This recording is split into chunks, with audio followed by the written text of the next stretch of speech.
शिव पुराण। पार्वती की बात सुनकर जटाधारी ब्राह्मण का शिव की निंदा करते हुए पार्वती को उनकी ओर से मन को हटा लेने का आदेश देना। पार्वती बोली, जटाधारी विप्रवर, मेरा सारा वृत्तांत सुनिए। मेरी सखी ने जो कुछ कहा वह ज्यों त्यों सत्य है, उसमें असत्य कुछ भी नहीं है। मैं मन, वाणी और क्रिया द्वारा सत्य ही कहती हूँ, असत्य नहीं। मैंने साक्षात पति भाव से भगवान शंकर का ही वर्ण किया है। यद्यपि जानती हूँ वह दुर्लभ वस्तु भला मुझे कैसे प्राप्त हो सकती है, तथापि मन की उत्कंठा से विवश हो मैं तपस्या कर रही हूँ।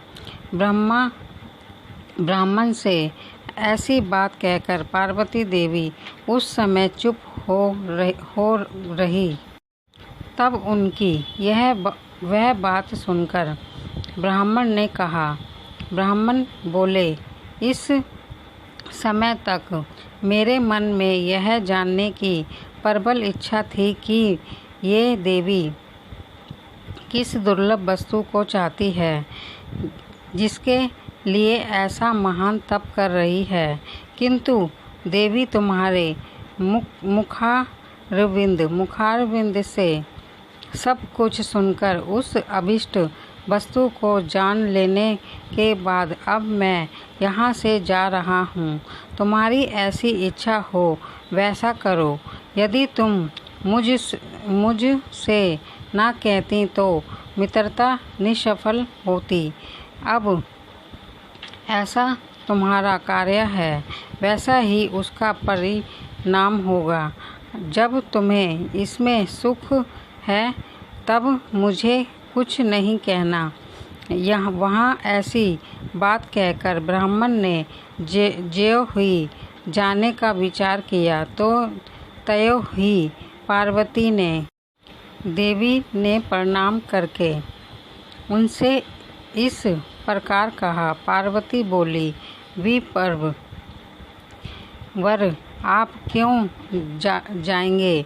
ठहरिए और मेरे हित की बात बताइए। पार्वती के ऐसा कहने पर दंडधारी ब्राह्मण देवता रुक गए और इस प्रकार बोले, देवी, यदि मेरी बात सुनने का मन है और मुझे भक्ति भाव से ठहरा रही हो तो मैं वह सब तत्व बता रहा हूँ जिससे तुम्हें हिताहित का ज्ञान हो जाएगा।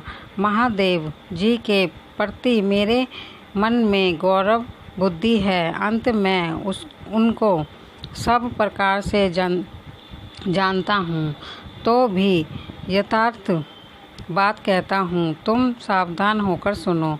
वृषभ के चिन्ह से अंकित ध्वजा धारण करने वाले महादेव जी सारे शरीर में भस्म रमाए रहते हैं।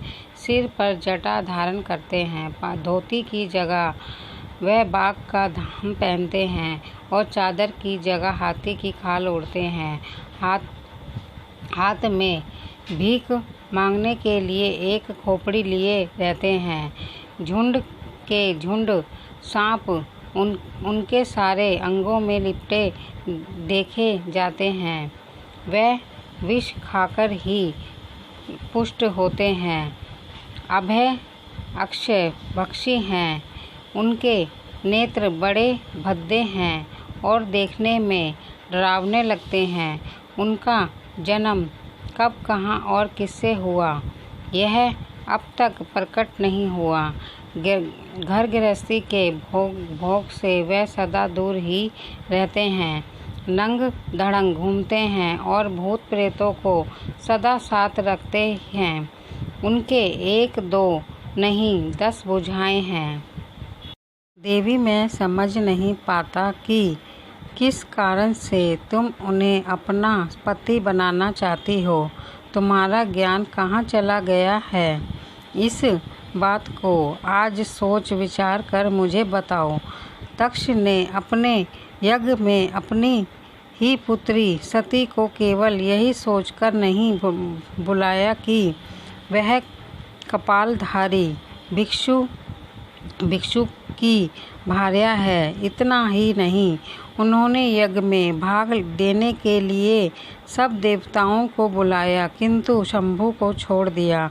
सती उसी अपमान के कारण अनंत क्रोध से व्याकुल हो उठी। उसने अपने प्यारे प्राणों को तो छोड़ा ही, शंकर जी को भी त्याग दिया। तुम तो स्त्रियों में रतन हो, तुम्हारे पिता समस्त पर्वतों के राजा हैं, फिर तुम क्यों इस उग्र तपस्या के द्वारा वैसे पति को पाने की अभिलाषा कर रही हो? सोने की मुद्रा अशर्फी देकर बदलने में उतना ही बड़ा कांच लेना चाहती हो? उज्जवल चंदन छोड़कर अपने अंगों पर कीचड़ लपेटना चाहती हो? सूर्य के तेज का परित्याग करके जुगनू की चमक पाना चाहती हो? महीन वस्त्र त्याग कर अपने शरीर को चमड़े के ढकने की इच्छा रखती हो? घर में रहना छोड़कर वन में धुनी रमाना चाहती हो? तथा देवे शरी, यदि तुम इंद्र आदि लोकपालों को त्याग कर शिव को प्रति अनुग्रस्त हो तो अवश्य ही रत्ना के उत्तम भंडार को त्याग कर लोहा पाने की इच्छा करती हो। लोक में इस बात को अच्छा नहीं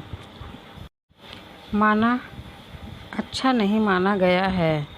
शिवा के साथ तुम्हारा संबंध मुझे इस समय पारंपरिक विरुद्ध दिखाई देता है। यहाँ तुम जिसके नेत्र प्रफुल्ल कमल दल के समान शोभा पाते हैं, और कहाँ वे रुद्र और तीनों भद्दी आँखें धारण करते हैं। तुम तो चंद्रमुखी हो और शिव पंचमुख कहे गए हैं।